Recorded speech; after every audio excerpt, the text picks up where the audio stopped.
Il y a des popotins là pour engager les gens, ça fasse sèche. Là, on le fait tout de suite. Eh ben ouais. C'est cool, viens. Vas-y. C'est cool. Viens, un petit peu plus. C'est cool. Je crois que t'as roulé sur quelque chose. Oh non, Mégane! Oh bah ça c'est pas de chance. Eh bah y a plus qu'à changer la roue. C'est quand même bizarre que depuis qu'on vous ait rencontrés, on tombe tout le temps en panne. Bon alors là pas du tout. Une pure coïncidence. Ah oui, bien sûr. Ah oui. Changer la roue. D'abord, il faut identifier la panne. Ah bah bravo. Si tout le monde laisse traîner ses affaires. Normalement tout le nécessaire est dans le coffre, sauf dans les voitures de location. Pour changer une roue, il vous faut un cric. Oui, je sais, ça ressemble à rien, mais c'est grâce à ça qu'on soulève un véhicule. Ça s'appelle comme ça parce que quand on s'en sert, ça fait...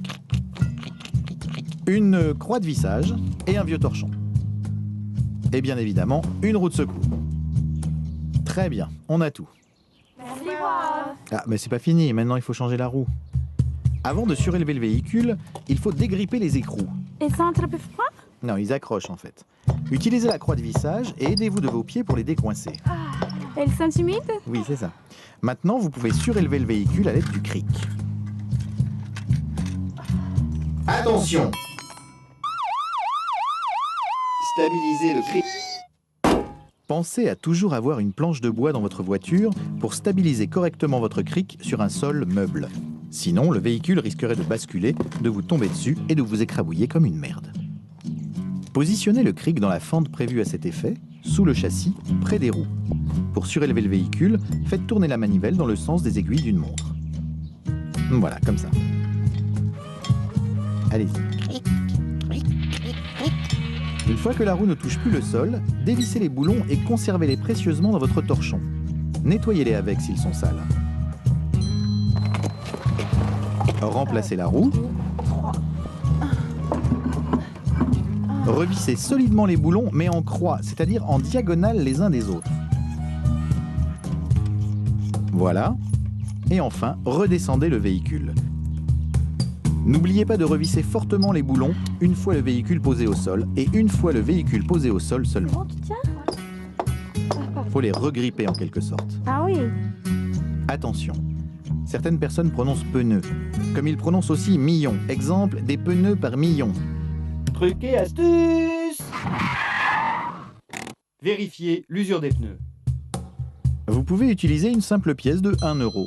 Positionnez votre pièce dans les rainures du pneu ou du pneu pour vérifier le niveau d'usure. Si la gomme du pneu ne dépasse pas la bague jaune, c'est qu'ils sont usés. Par exemple, ce pneu peut servir encore un bon moment. Ça marche peut-être pour les chaussures, non? Tout à fait, mais ça marche moins bien avec des tongs, bien sûr.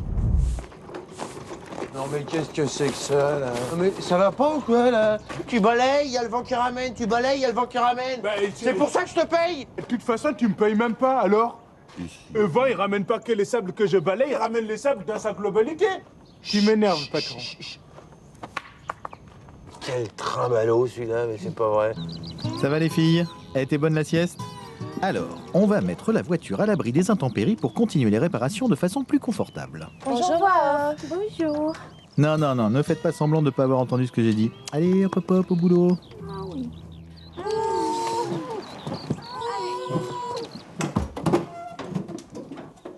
Très bien, on peut commencer notre petite révision. Alors, 7 x 8. On l'a déjà fait ça hier, hein? Mais la table de multiplication, c'est très difficile, non?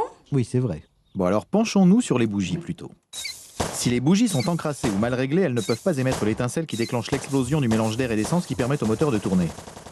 On le sait déjà, ça, hein? Ah d'accord, alors passons directement.